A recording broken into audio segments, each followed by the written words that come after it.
The latest version of Maptek scheduling solution Evolution delivers improvements for multi-element cutoff grade optimisation, capital expenditure decisions, setup and reporting. In Evolution strategy, users can now define multiple grade dimensions and consider various elements in the revenue stream and maximise net present value. Analyse multiple CapEx decisions, including fleet requirements, processing and infrastructure options during the optimisation. Calculate multi-dimensional bins by primary elements across multiple block models dynamically, simplifying the configuration process and reducing data manipulation.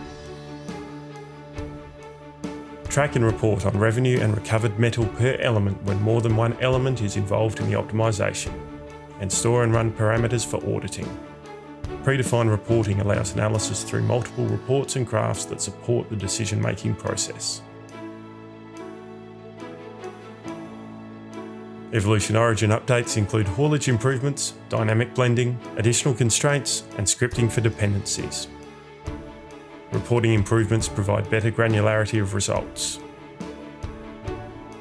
Enhanced Vulkan integration saves time and minimises data errors.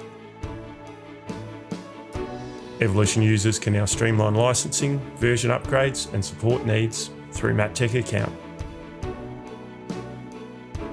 Released alongside new short-term scheduler Epoch, Evolution 6 gives mine planners access to the most comprehensive, advanced set of mine scheduling and optimisation tools. Contact Maptek today to find out more.